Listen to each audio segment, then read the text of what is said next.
በስመ አብ ወወልድ ወመንፈስ ቅዱስ አሃዱ አምላክ አሜን።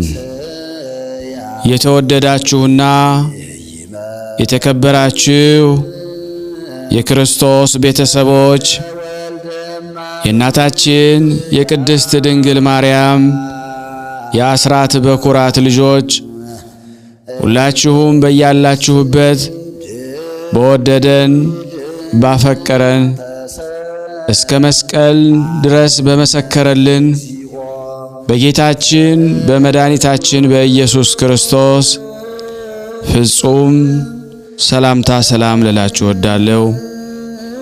እንኳን ለሰሙነ ሕማማት በሰላም በጤና አደረሰን አደረሳችሁ። የአብይ የመጨረሻው የጾም መዝጊያ ክፍል ሰሙነ ሕማማት ይባላል። ሰሙነ ሕማማት ማለት ሕማማት የሚለው ስም የግዕዝ ግስ የወጣ ሲሆን ጌታችን መድኃኒታችን ኢየሱስ ክርስቶስ ሕማሙና ሞቱ የሚዘከርበት ሳምንት ነው። ሰሙነ ሕማማት ከሆሳና እስከ ትንሣኤ ባሉት ቀናት ጌታችንን ለመያዝ አይሁድ የመከሩበት፣ ምኩራባቸውን ያጸኑበት፣ ጌታችንን ሳይይዙ እህል ላለመቅመስ ክፉ መሐላ የተማማሉበት፣ ጌታችንን የያዙበት፣ የገረፉበት፣ በዕለተ ዓርብ በቀራንዮ የሰቀሉበት ሳምንት የበደል ሳምንት፣ ይህ ሳምንት ሰሙነ ሕማማት ተብሎ ይጠራል።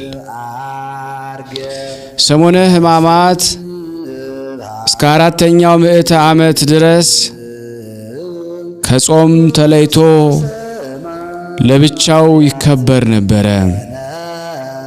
በኋላ ግን በባሕረ ሐሳብ ቀመር መሰረት ጾሙም ሕማማቱም ትንሣኤውም ተያይዘው እንዲከበሩ ተደረገ። ምዕራባውያን ከ40 ጾም ውስጥ የመጨረሻውን ሳምንት ሰሙነ ሕማማት ያደርጉታል። የምስራቃውያን ኦሪየንታል ኦርቶዶክስ ተዋህዶ አብያተ ክርስቲያናት ግን 40ውን ጾም ጨርሰን ከሆሳና ቀጥሎ ያለ አንድ ሳምንት ሰሙነ ሕማማት አድርገን እናከብረዋለን። በሌላ በኩል ሰሙነ ሕማማት የኦሪት ዘመን ምሳሌ ነው። በዘመነ ኦሪት አዳም ከገነት ከተባረረበት እስከ ጌታችን በቤተልሔም እስከ ተወለደበት ዘመን የሰው ልጅ የጽድቅ ሥራው ለመንግሥተ ሰማያት የማያበቃው ነበረ። ይልቁንም ነቢዩ ጽድቃችን የመርገም ጨርቅ ሆነ ይለናል። በትንቢተ ኢሳይያስ 64:6 የአዳም ዘር በሙሉ እስከ ዕለተ ዓርብ ጌታችን በመስቀል ላይ ሆኖ እስካዳነን ድረስ በዲያብሎስ ባርነት ስር ነበርንና ሰሙነ ሕማማትም የዘመነ ፍዳ ምሳሌ ነው። ይህንንም ለማሰብ በቤተ ክርስቲያናችን ሥርዓት መሰረት በሰሞነ ሕማማት ከጸሎተ ሐሙስ በስተቀር ቅዳሴ አይቀደስም፣ ስብሐተ ነግህ አይደርስም፣ ሥርዓተ ማህሌት፣ ሥርዓተ ተክሊል፣ ጸሎተ ፍትሐት አይጸለይም፣ ጸሎተ አስተርዮም አይደረግም፣ ጥምቀት ክርስትናም አይፈጸምም። በመስቀል መባረክ፣ ኑዛዜ መስጠትና መቀበል፣ እግዚአብሔር ይፍታህ ማለት በሰሞነ ሕማማት አይኖርም። ከላይ በተዘረዘሩት የቤተ ክርስቲያን ሥርዓቶች አስቀድሞ በዕለተ ሆሳዕና ይከናወናል። በሰሞነ ሕማማት በዚህ ዓለም በሞት የሚለይ ሰውም የፍትሐት ጸሎት አይደረግለትም። ይህ ማለት በዕለተ ሆሳዕና በአካለ ሥጋ እያለን ካህናት አባቶቻችን የፍትሐት ጸሎት ያደርጉልናል። ሰሞነ ሕማማት የተለየ ሳምንት ነውና እንኳን ሥጋዊ ደስታና ሳቅ ጨዋታ መንፈሳዊም ደስታም የተከለከለ ነው። በሰሞነ ሕማማት ምእመናን እርስ በርስ በመሳሳም ሰላምታ አይለዋወጥም። ይህም ይሁዳ ጌታችንን በመሳምም አሳልፎ ሰጥቷልና ያንን ለማሰብ ነው። በሰሞነ ሕማማት መጽሐፍተ ኦሪት፣ መጽሐፍተ ነቢያት፣ መጽሐፍተ መዝሙር ይነበባል። በዚህ ልዩ በሆነ ሳምንት ካህናትና ምእመናን በነግህ፣ በሰለስት፣ በቀትር፣ በተሰዓትና በሰርክ ወደ ቅድስት ቤተ ክርስቲያን በመጓዝ ስለ ጌታችን ኢየሱስ ክርስቶስ ሕማማተ መስቀል የሚዘክረውን ምዕራፍ በቅዱሳት መጻሕፍት በማንበብና በመጸለይ የጌታችንን መድኃኒታችንን ኢየሱስ ክርስቶስ ሕማሙንና ሞቱን ይዘክራሉ።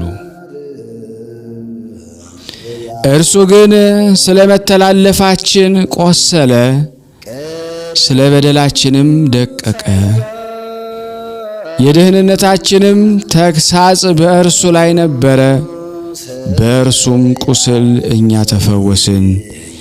ትንቢተኛው ኢሳይያስ በመዝሙር 53 ከቁጥር 4 እስከ 7 ተብሎ የተነገረው ቃል ተፈጽሞ ጌታችን ለድህነተ ዓለም ሲል በአጭር ደረት በጠባብ ደረት ተወስኖ የተቀበለው ጸዋተው መከራ የሚዘከርበት ሳምንት ነው። ነቢያት መቼ ወደዚህ ዓለም ትመጣለህ? መጥተህ ከዓመተ ፍዳ ታድነናለህ ሲሉ የተማጸኑበት ጸሎት የጌታችንን ስለ እኛ ሲል የመያዙን የመገረፉንና የመሰቀሉን ነገር ሁሉ በመንፈስ ቅዱስ ተቃኝተው በትንቢት መነጽር እየተመለከቱ የተጻፉ የነቢያት መጻሕፍትን ይነበባሉ፣ ይጸልያሉ። ከቤተ ክርስቲያናችን 7ቱ የአዋጅ አጽዋማት ውስጥ የረቡዕና ዓርብ ጾም የሚጾምበት ምክንያት በሰሙነ ሕማማት አይሁድ ጌታችንን ለመያዝ ከዕለተ ሰኞ ጀምሮ እስከ ረቡዕ ድረስ ክፉ ምክር ሲመክሩ ቆይተው በዕለተ ረቡዕ ምክራቸውን ያጸኑበት ቀን ሲሆን በዕለተ ዓርብ ደግሞ ጌታችንን የሰቀሉበት ቀን ስለሆነ በሰሞነ ሕማማት ሳምንት በቤተ ክርስቲያን ግብረ ሕማማት የተባለ መጽሐፍ ይነበባል። ግብረ ሕማማት ጌታችን መድኃኒታችን ኢየሱስ ክርስቶስ ለአዳምና ለዘሩ ድህነት የተቀበለውን መከራ የሚዘክር መጽሐፍ ነው። ግብረ ሕማማት ማለት የሕመም፣ የመከራ፣ የስቃይ መጽሐፍ ማለት ነው። የጌታን መከራውን፣ ስቃዩን፣ ሕማሙን በሰዓትና በጊዜ ከፍሎ የሚናገር እንዲሁም ምን በማን መጸለይ እንደሚገባው በዝርዝር የሚገልጽ በመሆኑ የጌታችንን ሕማም የምናስብበት በሰሙነ ሕማማት በዋነኝነት አገልግሎት ላይ የሚውሉ በመሆኑ ግብረ ሕማማት ተባለ። መጽሐፍ ግብረ ሕማማት እንዲባል በውስጡ የታዘዘ መሆኑንም የአማርኛው ትርጓሜ መቅድም ይገልጻል። በግብረ ሕማማት መግቢያ ላይ ሐዋርያት ለስብከተ ወንጌል በሚፋጠኑበት ጊዜ ስለ እርሱ ስለ ጌታችን ታሪኩን፣ ተአምራቱን ይከታተሉ ከነበሩት መካከል የተከበሩና የታወቁ ሊቃውንት በኢኒፎስና በገማልያ እጅ ተጽፎ በቅድስት ሀገር ኢየሩሳሌም በክብር ቦታ ተቀምጦ እየተገኘ ነው። የሰሙነ ሕማማት ዜማ ከሰኞ እስከ አረቡ ግዕዝ፣ ሐሙስ አራራይ፣ አርብና ቅዳሜ እዝል ነው። በእነዚህ ዕለታት ከሁሉም በፊት የሥርዓቱ ተረኛ አገልጋይ ቃጭል እየመታ 3 ጊዜ ቤተ ክርስቲያኑን ይዞራል። የ7 ቀን ውዳሴ ማርያም፣ አንቀጸ ብርሃን፣ መዝሙረ ዳዊት በሙሉ ይጸልያል። በዕለቱ ተረኛ መምህር መሪጌታ ወይም የዕለቱ ድጓይ ይቃኛል። ድጓው ከ4 ወንጌላት ምንባብ ጋር እንዲስማማ ሆኖ ነው የሚቃኘው። ድጓውን እየተቀባበሉ እያዜሙ ይሰግዳሉ። 3 ጊዜ ተመላልሰውም ከዘለቁ በኋላ ለከ ኃይል ክብር ወስብሐት ወእዘዝ እስከ ለዓለም የሚለውን ይላሉ። በሰሙነ ሕማማት ከሚባሉት አንዱን እንበል። ትንቢተ ሶፎንያስ ምዕራፍ 1 ቁጥር 1 እስከ 12 የነቢዩ የሶፎንያስ ትንቢት በረከቱ ከኔ ከደካማው ይህንን ከሚሰሙ ከሕዝበ ክርስቲያን ላይ ጸንቶ ለዘላለሙ ይኑርና የአማርያ ሰው ወደሚሆን ወደ ሴዴቅያስ ልጅ ወደ ጎልዶልያ ወደ ኩስ ልጅ ወደ ሶፎንያስ በይሁዳው ንጉሥ በአሞጽ ልጅ በኢዮስያስ ዘመን የመጣ የእግዚአብሔር ቃል ይህ ነው። እግዚአብሔር ከዚህ ዓለም መጥፋትን ይጠፋሉ አለ። ከብቶችና ሰዎች ያልቃሉ፣ የባህር ዓሣዎችና በሰማይ የሚበሩ አዕዋፍም ያልቃሉ። ኃጢአት የሚሰሩ እስራኤልም ተማርከው ሄደው በጎዳና ይደክማሉ። የበደሉትን ሰዎች ከዚህ ዓለም አጠፋቸዋለሁ አለ እግዚአብሔር። እግዚአብሔር በኢየሩሳሌምና በይሁዳ የሚኖሩ ሰዎች በሁላቸው ላይ ገጸ መዓቴን አነሳለሁ፣ የጣዖታቱን ስምና የጠንቋዮችንም ስም አጠፋለሁ አለ። በሰገነት ግንብ ሆነው ለሰማይ ከዋክብት የሚሰግዱ ሰዎችን በንጉሣቸው በእግዚአብሔር ስም በሐሰት የሚምሉ ሰዎችንም ከእግዚአብሔር የሚርቁ ለእግዚአብሔር የማይታዘዙ ሰዎች አጠፋለሁ አለ። የእግዚአብሔር ቀን ደርሳለችና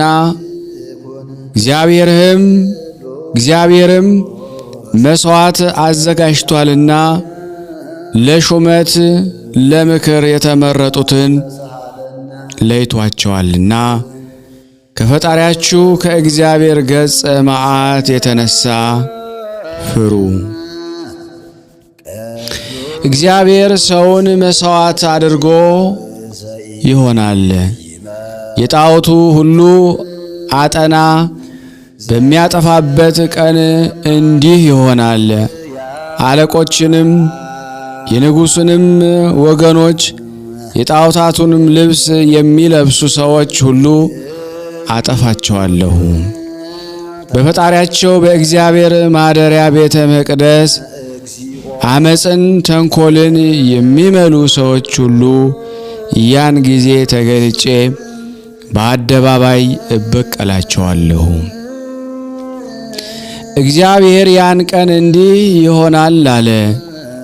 እየደነፋ በውስጥ ከሚወጉት ሰውን የተነሳ የጩኸት ቃል በአደባባይ ይሰማል።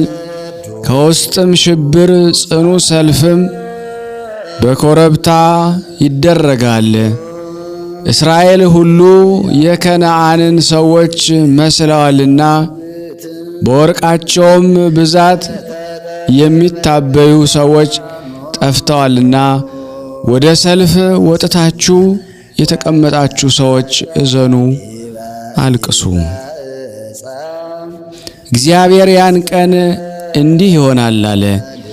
ኢየሩሳሌምን በእውቀት ፋናዬ እበረብራታለሁ። እግዚአብሔር በጎ ነገር አያደርግም ክፉም አያደርግም እያሉ ሕጋቸውን የሚንቁ የሚያቃልሉ ሰዎች እበቀላለሁ ይላል። ለቃሉ ባለቤት ለእግዚአብሔር ክብር ምስጋና ይግባው፣ አሜን እስከ ዘላለሙ። የዮሐንስ ወንጌል ምዕራፍ 12 ከቁጥር 20 እስከ 37 ከአረማውያን ወገን ከጽር ሰዎች ይሰግዱ ዘንድ ለበዓል የመጡ ነበሩ። እነርሱ የገሊላ የቤተሳይዳ ሰው ወደ ሆነው ወደ ፊልጶስ ሄደው አቤቱ ጌታ ኢየሱስን ልናየው እንሻለን አሉት። ፊልጶስም ሂዶ ለእንድርያስ ነገረው። ፊልጶስና እንድርያስም ሄደው ለጌታ ኢየሱስ ነገሩት። ጌታ ኢየሱስም መልሶ እንዲህ አላቸው፣ አሁን የሰው ልጅ የሚገለጥበት ጊዜ ደረሰ። እውነት እውነት እላችኋለሁ የስንዴ ቅንጣት በምድር ላይ ካልወደቀችና ካልሞተች ብቻዋን ትኖራለች። ከሞተች ግን ብዙ ፍሬን ታፈራለች። ሰውነቱን የሚወዳት ይጣላት፣ በዚህ ዓለም ሰውነቱን የጣላትም ለዘላለም ሕይወት ይጠብቃታል።